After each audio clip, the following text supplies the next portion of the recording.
Şekerim. Pek yardım şey yoktu. İyi bir takım kuramadık. Kuramadık. Herkes çil yavrusu gibi dağıldı. Kimse yok etrafımızda. Hasan var mı kimse? Futbolcu grupları içerisinde, yani diğer takımlarla biz tanıştığımız diğer arkadaşlardan onların para kazandıklarını görüp bir sayıflanırdık. Evlendik bir taraftan, eve ekmek getirmek icap ediyor. Eve ekmek götüremedik. Yallah yakar geceleri şarkı söyleyip getiriyoruz. Bir tek dilenmediğimiz kaldı yani. Yalvarırdık, para toplardık. Yani şu anda bir amatör takımlar para toplamıyor. Çıkıp da para toplamıyor.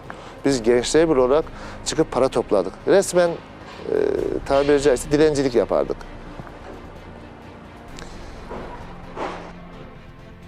Ama hani sevgi var.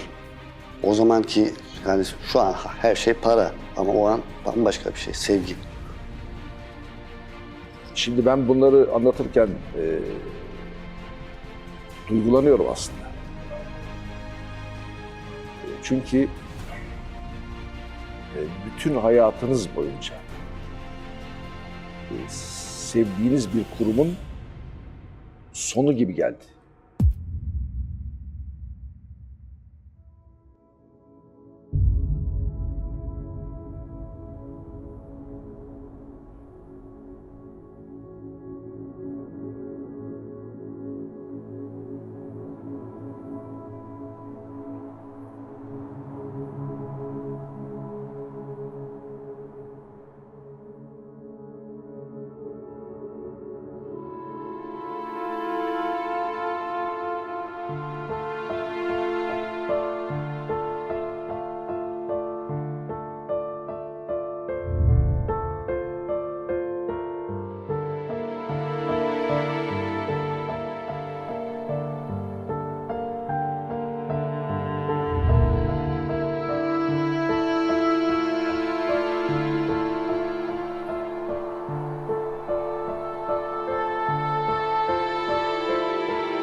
Biz gerçekten hakiki gençlerliydik. Babam hiçbir maçı kaçırmazdı.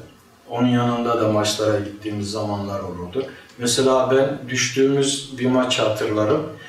Beşiktaş'ı burada 3-0 yendik. Yendik derken ben gençlerle olduğum için yendik diyorum. Gollerin 3'ünü de Burhan abi atmıştı. Eskişehir'de daha sonra Küçük Burhan oldu. Gollerin 3'ünü de Burhan abi attı. Gençlik Parkı tarafındaki kaleye attı. Samsun'un antrenörü Defter Küçük Andonyadisi. Vefa'nın antrenörü Turgay Şeren'di. Samsun'a biz burada çok acıklı bir şekilde mağlup olduk. Toplarımız direkten dönüyor, geliyor falan bir felaketti yani. Ve 1-0 mağlup olduk. Bir kere Samsun'da Bursa'ya yenildik. Yenilmezdi o takım onlara. Biz son derece kritik bir duruma gelmiştik. İşte sondan ikinci maçımız İstanbul'da Vefa ile oynayacağız. Yanılmıyorsam puanlar aynıydı Vefa ile. Altınordu vardı, onlar düşmüştü küme. O kesindi. İkinci takım kim olacak? Vefa mı biz mi? O yüzden tabii Ankara'da bir seferberlik oldu. Kendiliğinden oluşmuş, spontane. 19 Mayıs stadına gelin dediler. Kulüp otobüsler tutmuş. Valla kaç otobüs bilemiyorum. 19 Mayıs'ın önünde toplanacağız, gideceğiz. Herkes hazırlandı. Oraya bir gittik ki şaşırdık. Ankara oradaydı. Hiç tanımadığımız, hiç görmediğimiz simalar. Ve ben 100'ün üstünde otobüs olduğunu hatırlıyorum. Uzun sözün kısası çok erken saatlerde İstanbul'a geldik. Ve Karaköy'den geçerken böyle klaksonlar, şunlar bunlar, herkes ayağa kalkıyor. Kulübün kamp yaptığı otelin önüne gelindi. Bağırış, çağırış, kıyamet ve ben hayret ediyorum. Bizim otobüste eski Amigo Sefa vardı. O otobüsleri kendi ellerimizle süslemiştik. Rahmetli teyzem evde birkaç gün çalışıp böyle irili ufaklı bayraklar yapmıştı. Zaten yeterince flama ve bayrak stoğumuz vardı. Dolmabahçe'de Oktay bizim antrenörlüğümüzü, yardımcılığını yapıyor. Orada takımı motive etmeye çalışıyor. O tarihi topların arasında kulübün tarihini anlatıyoruz. Kulübün geçmişini anlatıyoruz. Hakem yabancı Almanya'dan tayin edildi. Alman hakem vardı. Türk hakem değildi. Vefa Stadı'nın bizim tarafı olduğu gibi doldurduk. Çok hareketli bir takımız. Maç güzel. Fakat maçın içinde öyle anlar oldu ki. Orta sahadan bir top geldi. Bizim savunmada geriye doğru çekilirken yanılmıyorsam Tevfik'ti. Küçük Tevfik. İsimler de yanılabilirim ama beni hoş görün. Eli böyle bir refleks şeklinde kalktı. Topa değdi, penaltı. Açık penaltı. Küçük Tevfik'in bir yanlış hareketi. Kafa vuracağım diye ceza sahasında topa çıktı. Kafa vuramadı, topu tuttu, penaltıyı yedik. Penaltıyı Bekir attı, Vefalı. Kapıları açmadılar bu arada. Ha. Ama insanlar, şöyle söyleyeyim, ağlayanlar çoktu. Bayağı hüngür hüngür ağlayanlar çoktu. Ciddi bir üzüntü eseri, moral bozukluğuyla binlerce insan aşağıya Beşiktaş çarşısına indi. Oteli bastılar. Basbayağı TF'yi isteriz diye millet galyana geldi. Ben hepsini tanıdığım için Yüksel abi de tanırım yani. Dedim lan ayıptır falan, çocuklara söyledim. Yüksel abi balkona çıktı. Önce dedi beni alın dedi. Ondan sonra millet sustu tabii. Yalnız İstanbul'daki Vefa satanlar, boza satanlar acık zarar etmişlerdir o gün ama çünkü kimse para vermedi içtikten sonra. Dönüş yolu bitmedi tabii, yol ağlayanlar, gırlayanlar yani çoktu insanlar. Perişan bir vaziyetteydi. Şeye geldik, Düzce'ye. Yemek molası vereceğiz. Yemek molasını bir lokantada verdik. Lokantaya dolduk hepimiz. Yemek yiyoruz. Kafayı bir kaldırdık ki Bekir'in koskocaman resmi duruyor. Dedik ya bu ne? Dediler buranın sahibi Bekir. O gün de para vermedik. Ben o akşam burada bir programa çıkacaktım. Mümkün mü? Gümüşsuyu'nun oradaki koltukta, şöyle bir koltukta yıldım kaldım. Maçtan sonra 8 saat orada gömülü kaldım. Kıpırdayamadım. Ankara'ya falan da gelemedim. O gün İstanbul'da kaldım. Benim programım da iptal oldu. Ben Ankara'ya gidemedim bir hafta. İstanbul'da dayıma gittim. Evet. Yani o yolculuğu, o üzgünlük ortamı içinde kaldıracak cesaret yoktu. Düştüğümüz sene Futbol Federasyonu Başkanı rahmetli Hasan Polat beyefendi, bizim abimiz, büyüğümüz biliyorsunuz.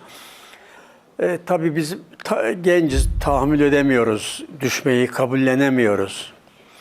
Kalktım gittim oraya. Hasan Bey'in elini öptüm. İşte oturduk, dedim ki ne olacak halimiz dedim. Ne demek ne olmuş ne var halimiz dedi. Dedim küme düştük ya dedim. Alır dedi böyle şey dedi. Biz Gençler Birliği olarak dedi görevde olduğumuz zaman hiçbir haksızlığa tevessül etmeyiz dedi. Küme düşeriz. Oğlumuz bilmem ne oldu diye akşam gider evde ağlarız dedi. Oğlumuz öldü diye, anlatabildim mi? Bizde böyle şey olmaz dedi.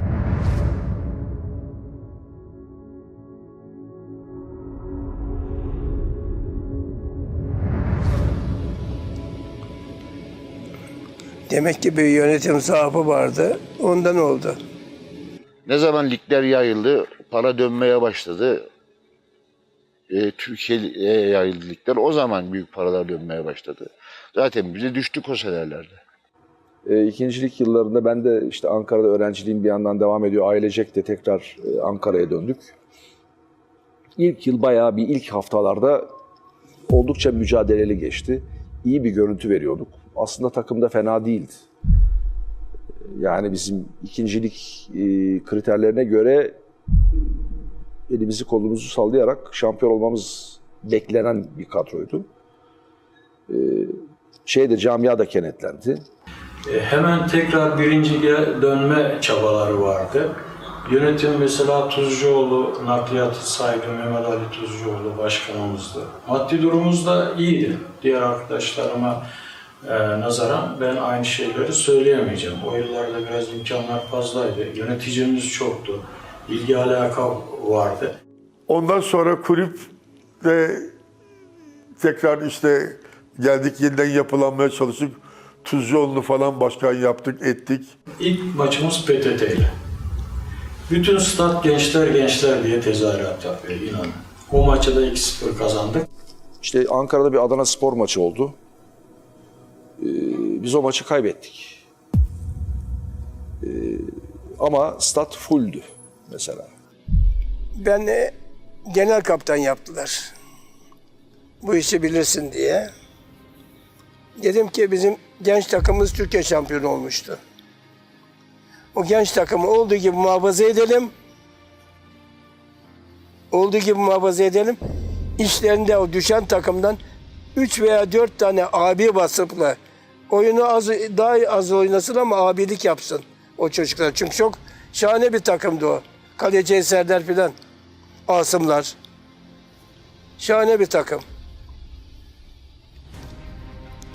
Oğuz abi dedi ki, ha siktir ulan dedi, sen de bu bok yeni bilmiyor musun? Nasıl olunur dedi, şampiyon olunur. Bir Timur var dedi Manisa'da, 50 küsur gol atmış. Bir Uğur var dedi, Isparta'da. O da ona yakın bir gol atmış, 50 küsur gol. Naci var Konya'da. O da 3 tane santrafor bunlar. Dedim ki Oğuz abi, hiçbir şey olmaz dedim. Hiçbir şey olmaz. Siz benim dediğimi yapın dedim. Yok dedi. İyi peki. Çıktık maçlara. Takım hep mağlup oluyor. Kadroya girdim, yedek oturdum. 1-0 yenildik orada. O çok iyi kadro, yenildi. İkinci maçta burada İstanbulspor'a da 1-0 yenilince gol atamıyoruz. Onda kadroda yoktum. 3-4 takım iyi gitmiyor. Takım hiç iyi gitmiyor. O büyük ümitlerle alınan şampiyon olacağımız diye alınan kadrolar iyi gitmiyordu. Ondan sonra 5. maç Sakarya'daydı. Yüksel abi beni koydu, 15 dakika oynattı. Bir gol attım, vurdum, hakem saymadı. Ondan sonra moraller bozuldu. Yavaş yavaş inişler çıkışlar falan derken o sene öyle geçti. Biz artık yavaş yavaş ikinci lige alışmayı kabullenmiş bir görüntü vermeye başladık. Fakat çıkamadıktan sonra düşmeye başladı. İmkansızlıklar başladı. 74'e kadar iyi transferler yapıldı, gayret edildi, yönetim zengindi, yani yönetim kadrosu zenginliği şu anlamda kullanıyorum. Kalabalıktı mesela Yahya Demireller o dönemde, Hasan abi her zaman vardı. Taraftarız da her sene bir başkan, isimli başkan. Ticaret Odası Başkanı yok, Afet İşleri Müdürü yok, bilmem ne. Bir tane başkan bize buluyorlar ama biz başkanın adını duyuyoruz. Bir bakıyorsunuz bir gün Yahya Demirel Başkan, bir gün İnci Baba Başkan, o zamanın Külan Beylerinden. Hatta bir ara İnci Baba diye anılan bir kişinin, yeraltı dünyasından bir kişinin Gençler Birliği'ne başkan olacağı gibi söylentiler yazılıyordu gazetelerde. Yani değişiyordu, bir bakıyorsunuz Hasan Şengel Başkan. Kimin başkanın olduğu belli değil. Bir ara kulüp başkanı olacaktı Yahya Demirel. O arada hapse girmiş, oradan telgrafla çekiliyor. Aman Kırıkkale yenilmeyin. Sonra o dönem Gümrük ve Tekel Bakanlarından Tuncay Mataracı başkan oldu. Bir yemek verdi sezon başı. Ondan sonra bir daha başkanımızı göremedik. Bir de sezon sonu takım küme düştü. Yemek verdi. Orada sorduğu soru şu, takımın durumu ne diye sordu. Takım küme düştük. Küme düştük dedik. Şaşırdı. Ben birebir tanık olmadım ama şunu söylerler. Mesela Gençler Birliği'ne gelir getirmek için çay çıkarılacak. İşte o zaman da Gümrük ve Tekel Bakanı Sayın Mataracı. Çay çıkmış, Rizespor'a çıkmış. Başkan buluyordu. Hasan Şengel başkanımız başkan buluyordu. Bu 4-5 tane başkan geldi geçti fakat hiçbir kimse maddi yönde destek sağlamadı. Bunların başkanlığı da aslında Gençler Birliği'ni iyiye götürmek yerine daha da kötüye götürdü. Çünkü yani onların başkan olmasının verdiği bir iticilik de bence oluştu. Benim bu şahsi görüşüm. Bunların sadece görüntüleri vardı. Yardımları maalesef yoktu. Maalesef yoktu. Maalesef diyorum. Yani hiç aynı şeyleri yine yaşadık. Denize düştük, sarılacak kimse de bulamadık. Boğuluyorduk yani. 69'dan 74'e kadar böyle bir çaba vardı. 74'te kimse kalmadı. Herkes bize idare heyetinde olan insanlar bıraktılar. Yine kala kala biz Hasan Şengel'e kaldık. Hasan abiye kaldık. Hasan abi artık ne yapsın adamcağız tek başına, yapacak bir şey yoktu. Birincilikten kalan 2 tane abimiz vardı. Biri Hasan Şengel, biri Kadir Başpınar. Yani Hasan abi zaten her zaman bir başkan olmasa bile ikinci başkandı. Biz başkanın adını duyardık ama başkanı göremezdik. Her şey Hasan abinin üstüne kalırdı. Yani ben Hasan abi ya bir 10 sene o takımı tek başına götürdü. Etrafında da biz vardık. Ya 10 isim sayamam ben size. Bir baktık bir gün Avni Bulduk geldi. Kulübü aldı. Artık nasıl alma o bilmiyorum ama yani bir kongresi oldu mu olmadı mı ondan da haberim yok. Kulüpte Hasan, ben, Avni Bulduk kalmışız. Daha sonraki dönemlerde Avni Bulduk bir profesyonel bir insandı. Oğlu da zaten iyi bir futbolcuydu. Güneşspor'un bel kemiklerinden bir tanesiydi Mehmet. Gençler Birliği ona muhtaç hale geldi. Çünkü etrafta insan yok. Avni Bulduk kurt bir adam. Öyle bir adamlar getirdi ki. Güneş'in iyi adamlarını getirdi. Sağdan soldan şey de getirdi. Bir kolej takımı kurdu. Mesela Nezih Tosuncu'yu verdi. Paşa Hüseyinler, Gürbüzler. Bunlar sayılı futbolculardı. Fakat hep kiralık tabii. Bir para da koyuyordu işte. 1.100.000 lira borcumuz oldu ona. Gelin dedi, yine İlhan Cavcav'a gideceğiz dedi. Biz İlhan Cavcav'a gittik. İlhan Cavcav'ı ikna etti. İlhan Cavcav'ı getirdik. İşte çok büyük müzakereden sonra İlhan Cavcav şartlı olarak bir kongreye gittik.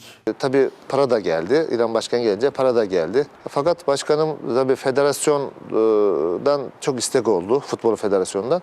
Futbol Federasyonu'na geçti. 77'de gene herkes gitti. 0. Çok güzel kadrolarımız vardı bizim. Altyapıdan yetiştirdiğimiz kadrolarımız vardı ama paramız olmadığı için, kulübün sahibi olmadığı için kulüp dağıldı. Yani kulüp öyle bir noktaya geldi ki kapanma noktasına geldi. Hasan abi olmasaydı diyorum ben. Yani bu kulüp resmen kapanmıştı. Kilit vurulmak üzereydi. Kilit vurulmak üzereydi. Bir Milliyet Gazetesi okuyorum, o günkü Milliyet Gazetesi. Bir baktım Profesör Coşkun Şarman'ın beyanatı var. İdareci o da. 2. başkan herhalde. Gençler Birliği'nin kapısına kilit vuruluyor diye. Canım sıkıldı. Koştum hemen uçak biletine. Bilet yok dediler. Yalnız kız bana giderken dedi ki Sayın Valimin 2 tane kontenjanı var. Çünkü 1,5 saat kalıyor. Geliyor Ankara'dan uçak. Uçağa yetişmek için. Hemen valimin oraya. Valide merdivenlerden iniyor. Sayın valim dedim, bir saniyenizi rica edebilir miyim? Gösterdim gazeteyi. Adam herhalde acıdı bize. Geldi bir kağıt yazdı. Gittim hemen. Uçağa zor yetiştim yani. Geldik Ankara'da 35-40 kişiyle bir kongre başkanı olduk. Hasbelkader işte bu. Ben yani isteyerek mecburiyetten başkan oldum. Kimse yok. Talip yok yani.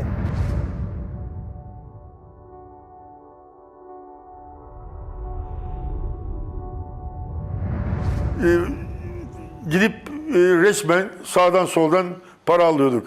Mesela bize kimler yardım etti biliyor musunuz? Ankara Gücü'nün başkanıydı o zamanlar Orhan Sorguç. Makine Kimya'nın genel müdürüydü. Yine müteahhitler ve arkadaşlarımız vardı. Onlar yardım etti. Ankara esnafını yani Cebeci'nin çocuklarını 50 liraya, Kızılay esnafını 100 liraya her ay para topladı onlar da bir makbuz. Yalvarırdık, para toplardık. Yani şu anda bir amatör takımlar para toplamıyor. Çıkıp da para toplamıyor. Biz gençler bir olarak çıkıp para topladık. Resmen tabiri caizse dilencilik yapardık. Hasan abi bana dediği zaman başkan gel Asım Posta Caddesi'ne gidelim oradan para toplayalım derdi. Çünkü Posta Caddesi o zaman çoğu dükkanlarda kırmızı siyah resim boyalar vardı. Rüzgarlı Sokak'ta olan bazı Gençler Birliği'nin iş adamları vardı. Onlardan temin ettiğimiz paralarla, şeylerle dönüyordu. Makbuz'da işte bize yetecek kadar bir para toplardık. Deplasmana giderdik ve çok ciddiydik. Hakem paralarını bile ödeyemiyorduk. Maça çıkmadan önce Maltepe esnafından para bile toplanırdı. Mesela Ferhat abi sağ olsun yanımızda Akçakoca Market diye marketi vardı. Tabii cebimizde para olduğu sürece giderdik veyahut da para olmadığı zaman da giderdik. İsterdik işte en meşhur şeydi yarım ekmek arası ciğer, Rus salatası falan koyardı. Verirdi bizlere. Ankara Telefon Baş Müdürü'yle telefon verilen kısmın başındaydım. O zaman o telefonlar çok değerli. 10 sene 15 sene bekleniliyor. Hasan Allah razı olsun Hasan Şengel makbuz getirirdi. Sizin telefon sıranız geldi değil mi? Paranızı yatırıyorsunuz, bana geliyorsunuz, teşekkür ediyor. İsmimiz var ya Gençlerli Kemal falan diye. Teşekkür ettiğiniz zaman ya diyorum Ahmetciğim vaziyet böyle böyle. Senin için bir sakıncası yoksa diyorum ya. Kusura bakma mecbur da değilsin. 10 liralık makbuzu keser verirdim. O para kulübe gelirdi. Hasan ve ben bir misyoner gibi çalıştık. Aynı bir misyoner gibi o tarihte kimseler yoktu. Herkesten aldık, ettik, aidatlar almaya çalışıyorduk. O paralarla götürdük. Yani tükenmiştik, bitmiştik. Para toplamak için senede hani normalde bir takım bir sene gecesi olur. Biz 2-3 defa yapardık sırf para toplamak için. Kent Otel'de geceler düzenliyorduk. Marmara Otel'de gece yapardık. Biletler satıyorduk, davetiyeler satıyorduk, geceler satıyorduk. Yani sponsorumuz gibi. Şimdi mesela birçok sanatçılar vardı. Bu sanatçılardan bir tanesi Allah rahmet eylesin Güneri Tecer abimizdi. Harika bir Gençler Birliği'ydi.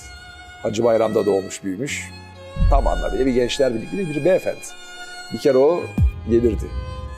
Salonlardan para alınmazdı.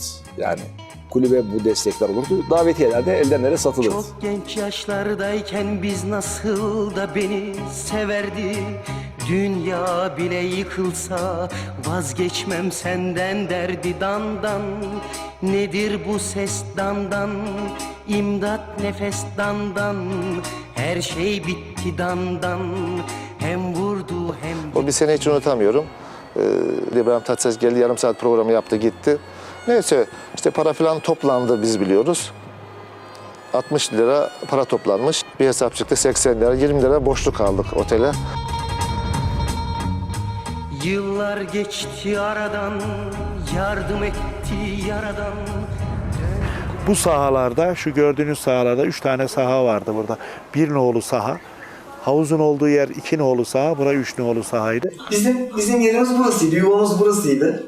Burada soyunur, Anıttepe'ye kadar para olduğu zaman, o son zamanlarda taksitler giderdik. Yoksa genelde koşarak veya yürüyerek giderdik. Burada soyunuyorduk. Buradan Gençler Birliği'nin hasta taksicileri vardı. Onlar bizi Anıttepe'ye antrenmana götürürlerdi. 6 liraydı. O parayı alırlar mıydı, almazlar mıydı onu da bilmiyorum ama severlerdi. Yani hasta Gençler Birliği taraftarlarıydı. Mesela biz burada günde bazen 2 idman yapıyorduk. Şimdi sabah idman yapıyorsunuz, öğleden sonra bir daha idman yapacaksınız. Nereye gideceksin? Ya karşıda bir kahveye gidiyorduk. Arkadaşlarla oturuyorduk. Çay, poğaça bir şeyler yiyorduk. Yani gıdamızı böyle temin ediyorduk ama amatörce mücadele ediyorduk. Biz topçuyu Anıttepe'ye yürüyerek götürürüz. Haftada bir çim saha almak için bölgeye gider yalvarırız. Eryaman'da bir çim saha antrenmanı yapalım diye. Bölgeden izin alırız. 2 tane minibüs tutar, oraya yerimizden parayı verip takımı haftada bir gün antrenman yaptırırdık. Sırf bir çim saha görsünler diye. Anıttepe'de yanımız çıkardı bizim. Evet, Anıttepe. Şimdi burayı gördüğüm zaman eskiye gidiyorum, toprak haline gidiyorum. Ve hayıflanıyorsunuz, diyorsunuz imkansızlıklar içinde çok işler başarmışız. Elimizde huni, top, işte birkaç engel, neyse malzeme. Yürüyerek toplar sırtımızda, ellerimizde malzemeler Anıttepe'ye giderdik. İşte ben bir ara araba aldıydım. Benim arabanın kim kaparsa arabaya biniyordu. Bagajda da topları doğru Anıttepe'ye. Araba almadan evvel mesela giderdik Anıttepe'ye böyle yağışlı bir havada. Her taraf çamur. Nasıl olmuşuz? Her tarafımız çamur içinde. Çıkarsın zaten eşofmanlar biri sürmüş böyle diz boyu gelmiş. Taksiciler bizi görünce kaçıyordu. Oradan koşa koşa devamlı kulübe gelirdik. Kulübe gelirdik. Malzemede tüp bitti. Hadi bakalım. Şimdi ondan sonra hadi tüpü beklerdik. Tabii büyükler bizden mesela büyüklerimiz olduğu zaman önce onlar girerdi duşa. Duşların olduğu yerde kötü bir çamaşır makinesini oraya koyardınız. İşte bu merdaneli çamaşır makinesi vardı. Tek tek o formaları yıkardı. O yani çok görseniz o zaman dökülüyordu yani duşlar. Bizde soyunma odası yok ki. 3 tane duş var. 3 tane duş var. 2 kişi duş yaptıktan sonra soğuk su akmaya başlar. Rezalet bizim kulübün altı. Ama her şeye rağmen bir toplanma yeriydi. Haftada 3 gün zaten sıcak su olurdu. Salı, Perşembe, Pazar. O günleri biz bayram ederdik. Diğer günlerde hep tüp sıkıntısı olurdu. O gün olduğu zaman kimse duştan çıkmak istemez. Çünkü yurdun sıcak suyu vardı öğrencilere. Çok güzel, herkes bayram eder. Duştan çıkmak istemezdi, sıcacık su. Duş problemi olan, 2 kişinin aynı anda yıkanamadığı, evet tatlı böyle şimdi tebessümle karşılıyoruz. Birbirimize rica ettiğimiz, aman sen girme ben gireyim dediğimiz bir soyunma odasıydı. Ama orada çok mutluyduk, çok mutluyduk. Bütün o çöküş dönemi de, başarılı dönemde oradan inşa edildi, orada geldi. Oranın yeri başkadır. Mesela şu an futbolcuların üzerinde biliyorsunuz reklam şeyleri asılı. Hani şu an baskıyla yapılıyor bildiğim kadarıyla. O zaman bunu babam kendisi o dikerdi. Yani şimdi bakıyorsunuz adam formasını hemen çıkartıyor, fırlatıyor şeye. Bizim zamanımızda hiçbir arkadaşımızda kolay kolay forma, eşofman falan yoktur yani.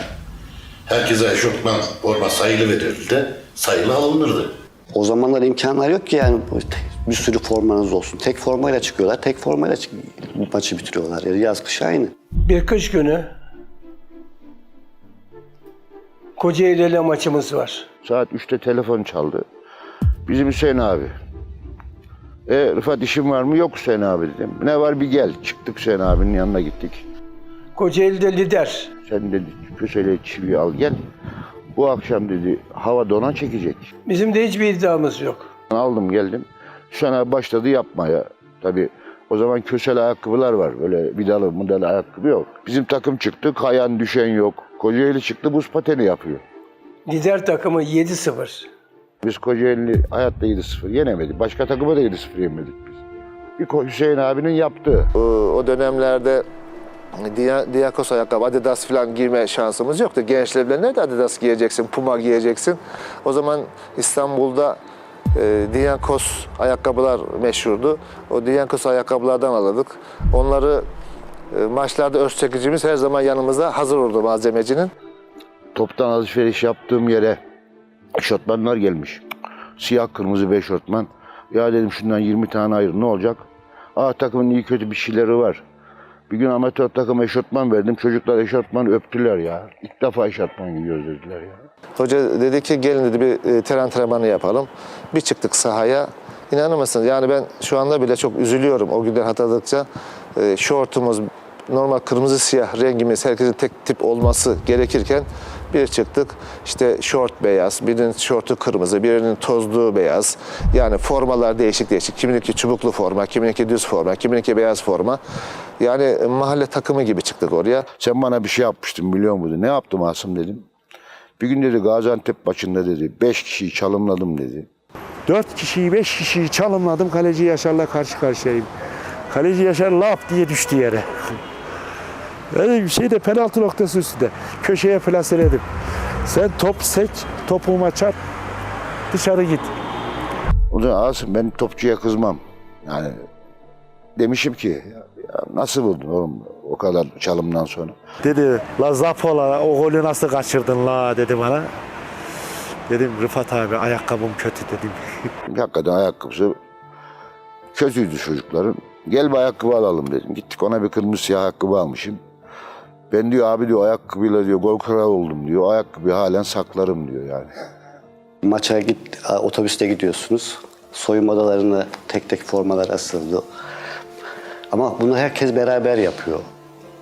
Hani o formaların taşındığı çantalar var. Kimse yok. Futbolcular beraber taşıyor. Herkes beraber taşıyor. Ben şunu çok iyi biliyorum. Tam kulübün karşısında yatakhanesi vardı futbolcuların. Bizim eve hiç kilo ile meyve gelmezdi. Hep kasalarla gelirdi. Ama bir gün babam dedi ki oğlum ne oluyor dedi ya. Tamam mı? 10 gün içinde dedi 3 kasa biter mi dedi. Çünkü ben torbalara dolduruyordum. Fırsat buldukça karşıya götürüyordum. Futbolcularla paylaşıyordum. O senelerde yine kulüpte maç yemeklerinde, özellikle maç yemeklerinde aşağıda yurdun lokantası vardı. Oraya da anlaşırdık. Orayla yerdik. Bazen maçlar erken olduğu zaman da Hasan Başkanımız giderdi marketten işte baldı, tereyağıydı, kaşar peynirdi, beyaz peynir alırdı. Sabah ben çünkü çok erken gelirdim. Kaptan olarak çok erken gelirdim. Hemen Hasan Başkan'la ikimiz bir de malzemeci gelirdi, Nuri malzemecimiz. O hemen küçük tabakları hazırlardık şeyleri. Kahvaltılık hazırladık, çay demlerdik. O sonra futbolcular gelirdi, yerlerdi. Çocuklar yol, mesela öyle şey oldu ki giderken yolda ishal olmayın diye Kadir abi hiç unutmam hanımına güzel de köfte yapardı. Ekmek içi köfte yapardı. Kumanya yapardık. Giderken çocuklara yolda onu yedirirdik. Sırf masraf olmasın diye. Hakikaten yokluk içerisindeydik biz. Yani maça giderdik. Şehirler arası otobüste maça giderdik. Bu nasıl profesyonellik yani? Şimdi profesyonel futbol oynuyorsun. Şehirler arası otobüste seyahat ediyorsun. Yani oturduğun koltuk sayısı belli. Hadi bilet almaya gidiyorsun. Önden 3 kişi, arkadan 5 kişi, ortadan 8 kişi. Öyle bir kafile yani. Otobüs firması geliyordu, Maltepe'den bizi alıyordu. Malzemeyi yüklüyorduk, oradan terminale geliyordu. Terminalden yolcuyu alıyordu. Ondan sonra deplasmana gidiyorduk. Bildiğiniz terminale gidilir. İşte herkesin çantası vardır. 20 kişi, 15 kişi. Erzincan'a gidersiniz. Hatay'a gidersiniz. Maşina Diyarbakır'a gidersiniz. O zamanki seyahat şartlarıyla 17-18 saatler gidersiniz. İnsanlar bakıyor, bütün herkes özel otobüslerle seyahate gidiyor. Herkes cebinden ödüyor. Kulübün kasasında bir kuruş yok. Hasan abi eğer buldu, bulamadı biz dileniyoruz. Balıkesir'e mesela hiç unutmam. Otobüs falan tutamadılar. 4 arkadaş arabalarıyla, 5 arkadaş arabalarıyla kafile götürdüler, kafile getirdiler. Bir futbol takımının yapacağı şey mi bu? Taraftarların çabasıdır.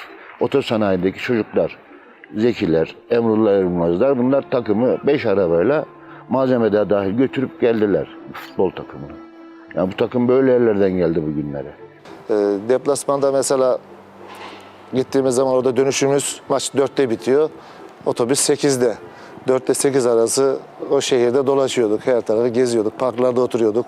Eskişehir'le bir gün Eskişehir maçı var. Eskişehir Demirspor'la. Bize dedik bir otel tut. Fehmi Hoca tabii tanıyor. Telefon açtı. Otel tuttu. Biz gittik otele yerleştik kafile halinde. Bu arada para yok. Zekiler var, 2 kardeş. Bizim Zeki Ünal ile ortağı Zekiler, ikisi para getirecekler. Adamlar gelmediler, maça çıkacağız. Ya Burhan dedi ki ben burada durayım bari siz maça gidin. Ya Burhan'ı orada rehin bıraktık. En önemlisi gittiğiniz oteller, şehirler işte en iyi yerde değil de en sıradan yerlerde kalırdı. Bir gün takımı Karabük'e gönderdik. Ekrem'le beraber de biz para götüreceğiz. Yani takımı gönderdik, Ruhi Hoca antrenör. Gittiler, girdik, neyse otelde yer yok. Bir tane oda var. Ekrem'le ikimiz yan yana yatacağız. Ekrem sen yat dedim. Otelin camı kırık. Kış. Zaten giderken de 2 saat geç kaldık. Yollar kardan, kar yağıyor. Gidemedik. Ya sabaha kadar biz donduk. Uyumadık, topçulara bakıyoruz. Uyuyorlar mı, uyumuyorlar mı? Maç sonunda başkan bir şekilde stadı arıyor, yöneticilerle konuşuyor ve müjde veriyor. Berabere aldığınız için size bir şekilde otobüs sağladım. Tek başınıza geliyorsunuz. Yani bizim soyunma odasında yani bağırarak böyle bir sevinç, prim verme gibi kutlama bir sevinç anımız vardı. Onu unutamam. Gideriz, sonradan destek gelir. Dönüşü Allah'a emanet. Ve Kayaş'a gelirdik. Kayaş'ta otobüs mola verirdi. Yarım saat yemek ve ihtiyaç. Çünkü İstanbul'a devam eden bir otobüstü. Deplasmandan gelirdik. Saat 2'de geldik. Nereye gideceksin 2'de? 3'te geldik. Nereye gideceksin? Gidecek yerin yok. Kulübün koltuklarında uyurduk. Masaj tahtasında o şeyler vardı. Soyunma odasının tahtalar, havluları sererdik. Oralarda uyurduk. Yani işte rahat bir otobüste gitmek istiyorsun. Çünkü yorgun, argın, sakatlıklar oluyor. Ayağını uzatma gerekiyor. Yani bir otobüste bile dönmenin çok önemli bir şey olduğu günlerden geldi bu kulüp. Kulübün o dönem şartları tabii bize bunu zorluyordu ama o dönemki oyuncuların anlayışında da kimsede bir gün bile bir serzeniş, bir gün bile bir bu konuda bir hayıflanma hissetmedik. Çünkü bizler zaten hem kulüp sevgisiyle hem de futbol sevgisiyle bunları kovalayan, maddiyatı bekleyen insanlar değildik.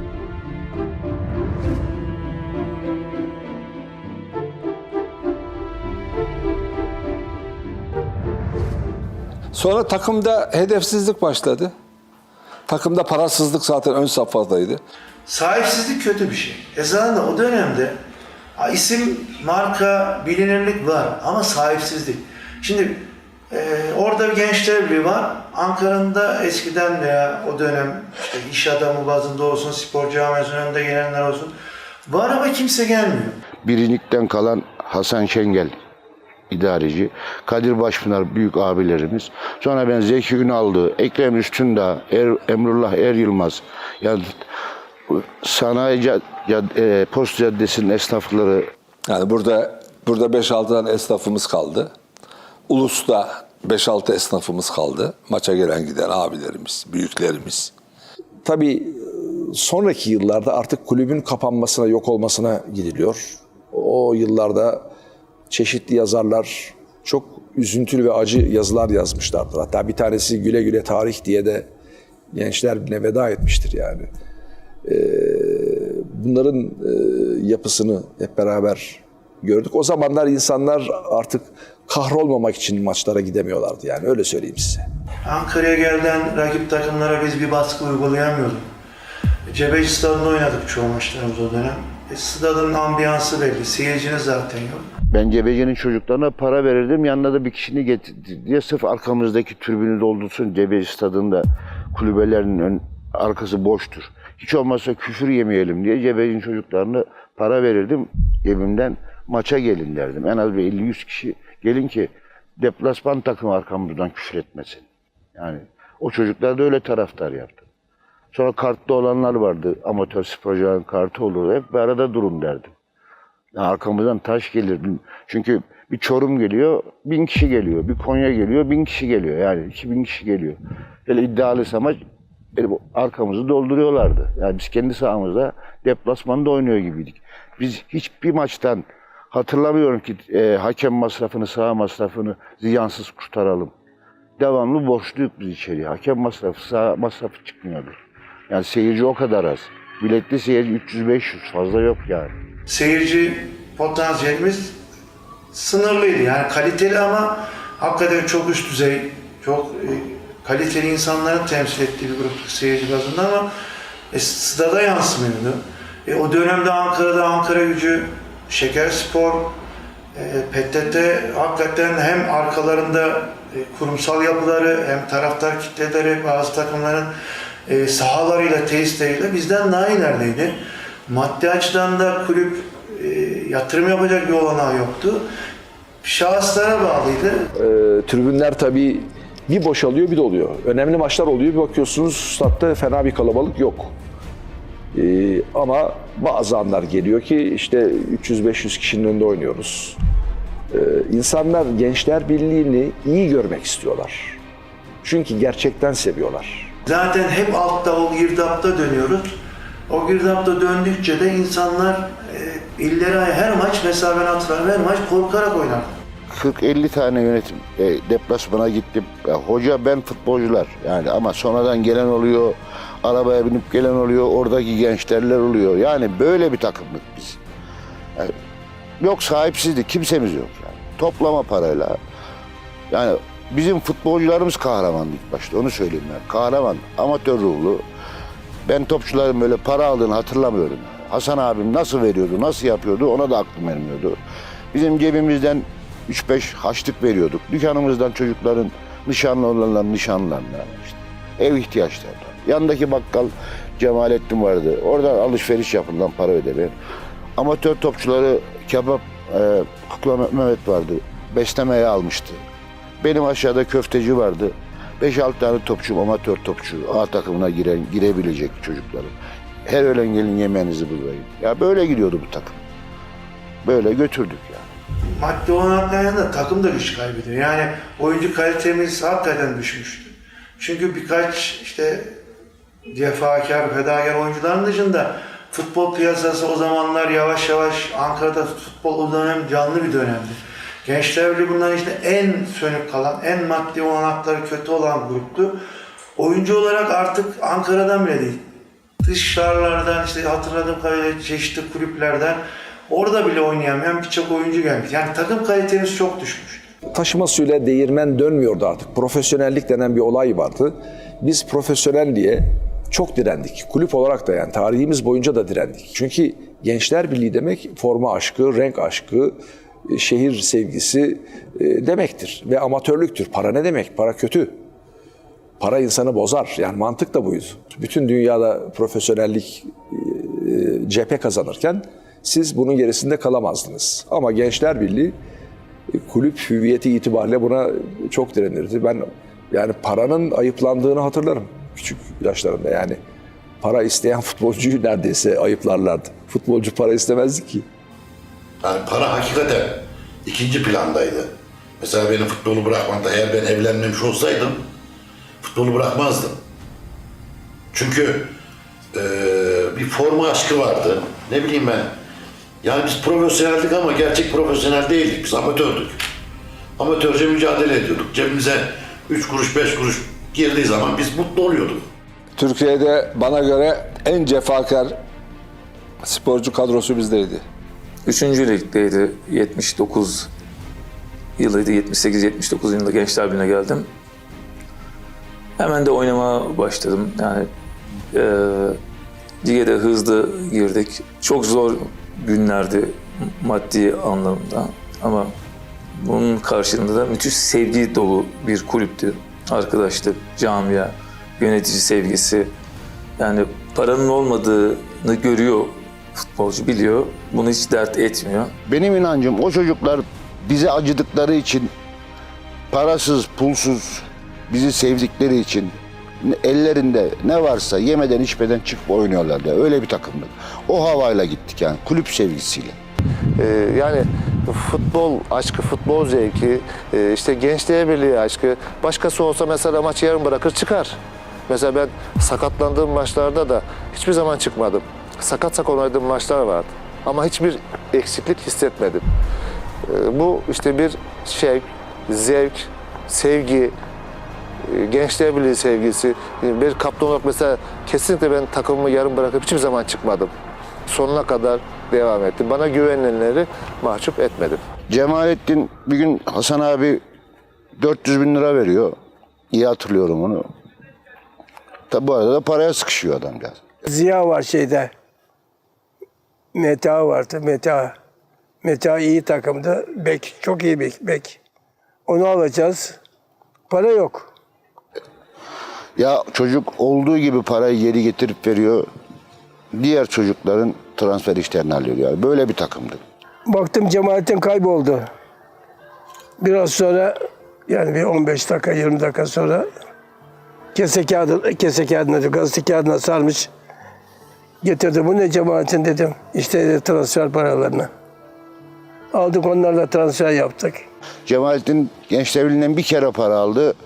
O da biz bir lige çıktığımız zaman Afyonspor'a bedava verdik.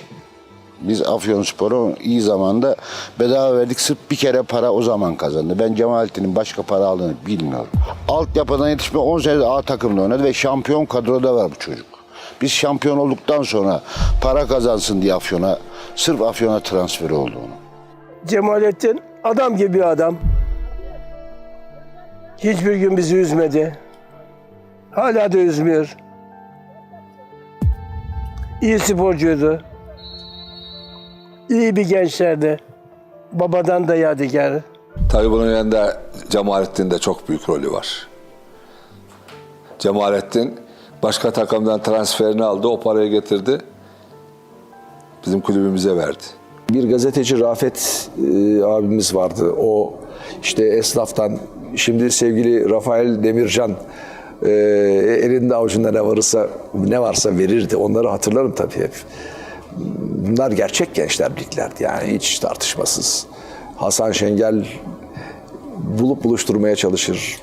Oradan oraya koşturur. Yani bunları yaşadık çocuklar yani. Sonra Hasan Baba.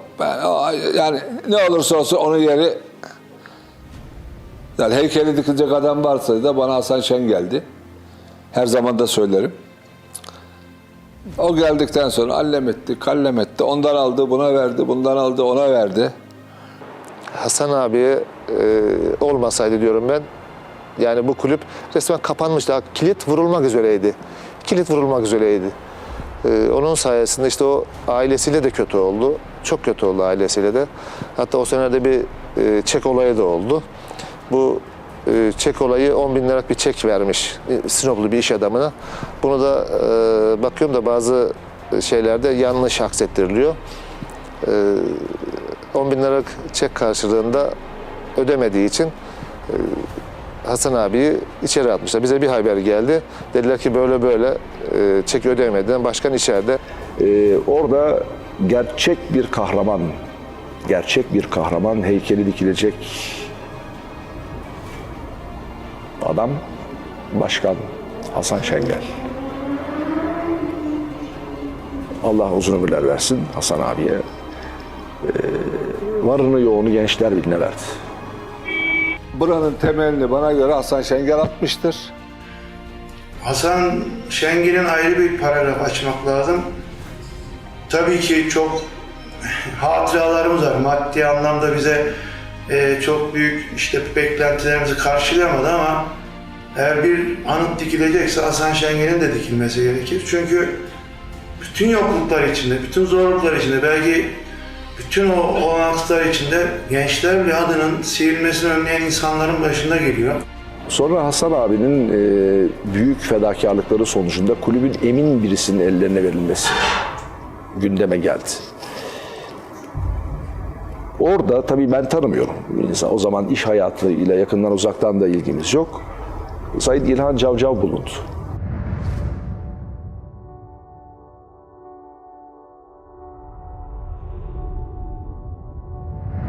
İlhan abi o sene başkan oldu. Ama transfer yapma imkanı olmadı. Çok az bir transferle. Bu sene kalırız, seneye iyi bir takım yapacağız. Fakat tam tersi oldu, küme düştük. Düştüğü yılı iyi biliyorum ben. Düştüğü yıl babamın kahroluşunu biliyorum yani. O gün eve geldiği zaman o kahroluş, yani yüzündeki hüznü ve ağlayışını hiç unutmuyorum yani. Şimdi hani biz tabii düşünce hani anlayamıyorsun ama çünkü yıllarını vermiş bir insan var karşında. 1940 çok iyi yıllarını da yaşamış. O çok zorlu yıllarını da yaşamış bir insan. O yani ağzı bıçak açmadı yani. 2 gün boyunca bizimle hiçbir şey konuşmadığını hatırlıyorum doğru düzgün. Benim Gençler Birliği'nde en acılı günüm, hani insan ailesinden birini nasıl birini kaybederse ben de o sene çok büyük bir acı çektim. Yani düştüğümüz sene. Ama düşeceğimiz öyle belli oluyordu ki insan hani getiriyordu yani. Maçta çok iyi oynuyorsun. Bir tane gol atamışsın, bir gol yiyorsun. İşte offside'den gol yiyorsun falan. Yani böyle öyle yani düşeceğimiz kesin yani belli oldu zaten. Düştük. Hakikaten sahadan çıkamadık. Çok üzüldük. Yani belki diyebilirim ki şöyle 15-20 gün kendime gelemedim. Arkadaşlar arasında çok büyük üzüntü oldu. Ben aldım başımı Alanya'ya gittim. Resmen kaleden aşağı atacağım kendimi. Ya. Otobüste nasıl geldik, nasıl soyunduk, nasıl gittik eve inanın ki hatırlayamıyorum bile yani. Çok üzülmüştüm. Mahalli lige düşmek üzereydik. O sırada Karşıyaka'da Allah'ın büyük şansı Karşıyaka küme düştü. O zamanın azınlık hükümetinin başında da spordan sorumlu rahmetli Talat Asal var. Talat Asal bir yandan Karşıyaka'yı kurtarma adı altında bir plan yaptı. Biz amatörlükten kurtulduk. Bir de küme terfi ettik. Bu arada da devamlı Ankara'yla irtibatım var. Diyorlar ki düşme kalkacak, 2 ile 3 birleşecek, gruplar ayrılacak falan bir haberler, bir ümidim var. Telefon.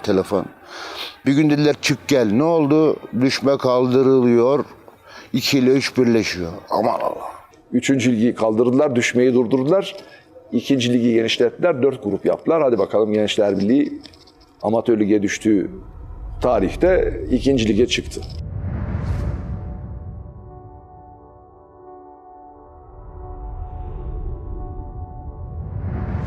Sezon bitmişti.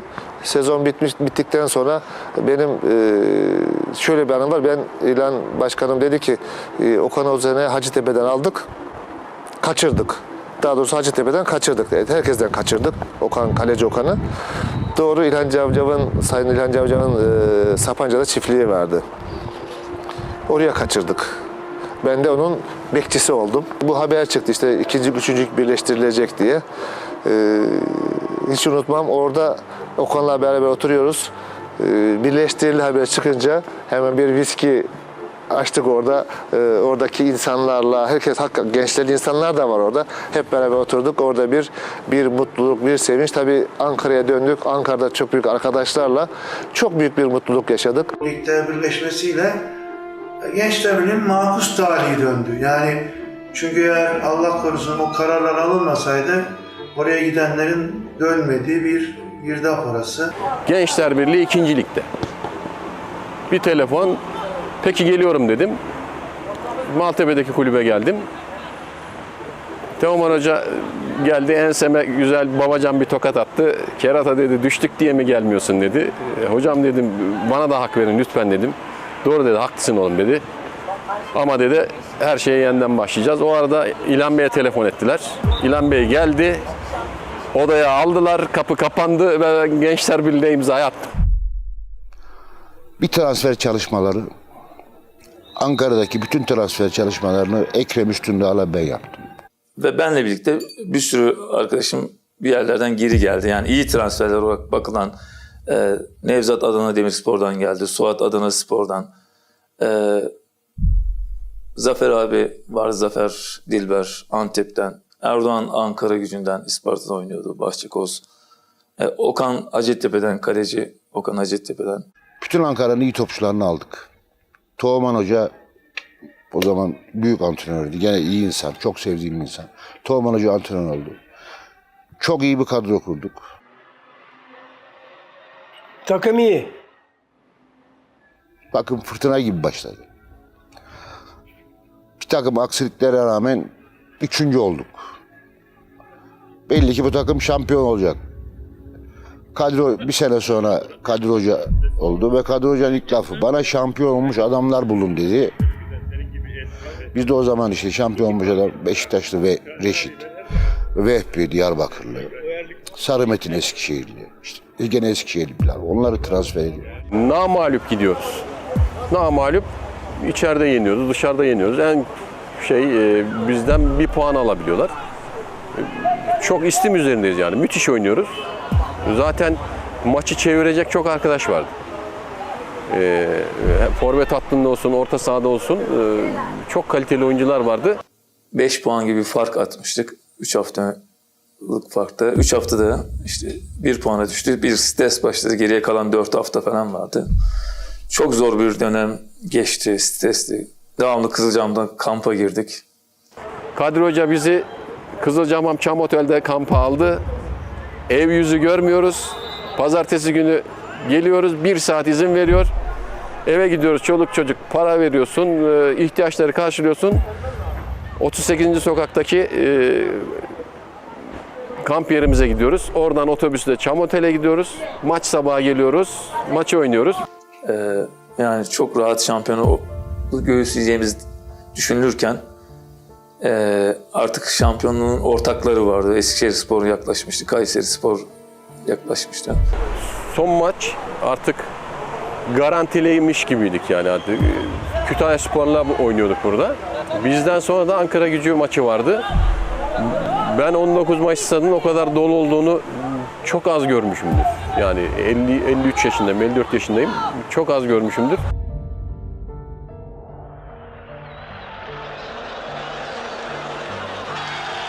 Artık mutlu sona az kalmıştı. Seyircisi önünde son maçı Kütahyaspor'laydı Gençler Birliği'nin.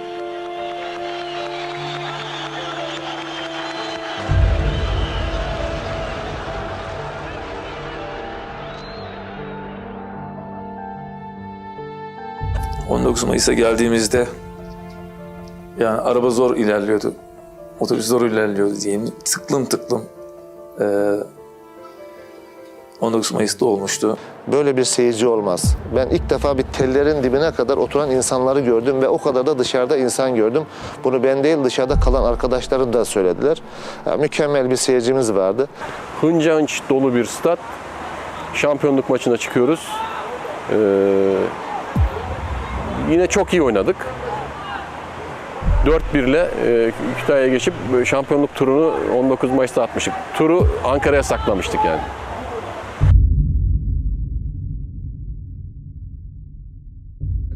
Kazanarak 13 yıllık ayrılıktan sonra yeniden Türkiye 1. Ligi'ne döndü. Çocukların gayretiyle çıktık. Çok iyi oldu.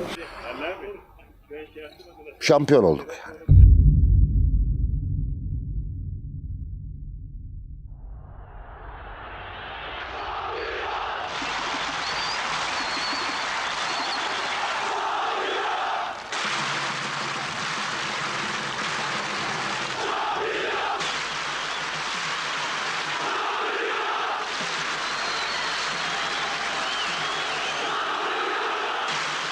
Maçın bitimindeki 4-1'lik skorla şampiyonluğa ulaştı.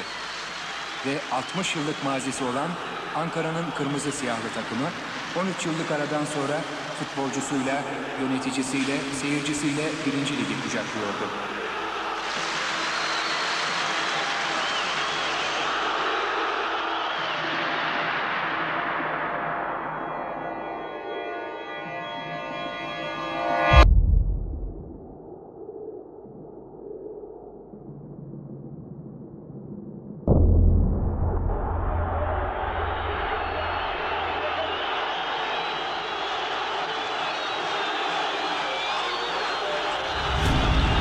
Gençler Birliği'nin şampiyon olmasında büyük emeği geçen teknik direktör Kadri Aytaç ve takım kaptanı Cemalettin Sakallıoğlu artık 1. Ligi düşünüyorlardı. Sezon başında Büyük Gençler Birliği'ne futbolcularımla beraber şampiyonluk sözü vermiştik. Uzun bir maratonda ızdıraplı ve güzel günlerimiz oldu. Fakat şerefli Gençler Birliği mazisine de hak etti bu şampiyonluğu verdiğimiz için mutluyum. En zor maçınız hangisiydi? Hepsi zordu. Bir ara çok rahat oldu fakat ondan sonra gene zorlaştı. Maalesef Türkiye'de ben rahatım demek güç futbolda. Matematik kurallarına göre sonunu beklemek lazımdı. Ama bugün matematik kuralları da geçerli değil. Bu sene şampiyon olmakla 14 yıllık bir aradan sonra tekrar 1. Lig'e döndük. Çok mutluyuz. En büyük mutluluk şampiyon olmaktı. Takımınız küme düşerken de kaptanıydınız. Kaptanıydım. Şimdi de kaptanısınız. Bu 11 yıl içerisindeki en heyecanlı anınız hangisi? En heyecanlandığımız herhalde bu sene olsa gerek. Bu sene olacak. Bu sene olsa gerek. Birinci ligde ne yapacak Gençler Birliği? Vallahi başkentte en iyi şekilde mücadele edeceğiz. En iyi şekilde temsil edeceğiz. Ankara'ya layık olmaya çalışacağız. Tarifsiz. Biz zevk aldık, mutlu olduk. Tekrar Milli Lig'e çıkmak kolay değil. Ben ne yazık ki o sırada İstanbul'dan Ankara'ya yolculuk yapmak zorunda olan ve Kızılcahamam'da durup da bir kahveye girip de Gençler Birliği'nin şampiyonluk turu atarken ki sahnesini gördüm. Hayatımın en mutlu anlarından biridir. Stat tıklım tıklım dolu, 4-1 kazanmışız, futbolcular boyunlarında çelenkler, her taraf bayrak, flama, insanlar ayakta, tıka basa dolu bir stat. Ve Gençler Birliği şampiyonluk turu atıyor 2. Lig'de. Yani reenkarnasyon gibi, regresyon gibi. Yeniden doğduk, yeniden bedenlendik.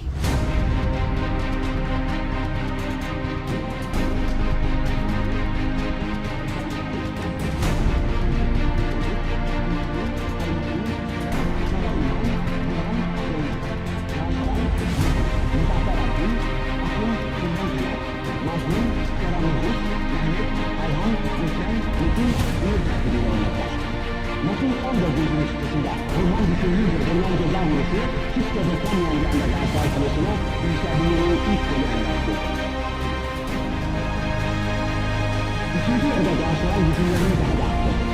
Dakikalar ilerledikçe Gençler Birliği kalesinde yapılan her hareket Gençler Birliği taraftarlarının yüreklerini ağzına getiriyordu. Gençler Birliği'de kontra atarlarla Galatasaray kalesi için tehlikeli oluyordu.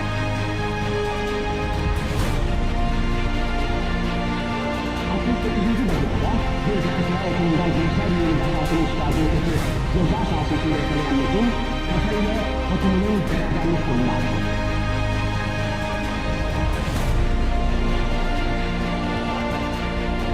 Metin bu netice yöneticinin sonuncu sırada bir Gençler Birliği yakınında sağdan ortalanan kötü Karayolu'da yakalayan Metin Gençler Birliği'ni 2-1 galip duruma getiren golü attı.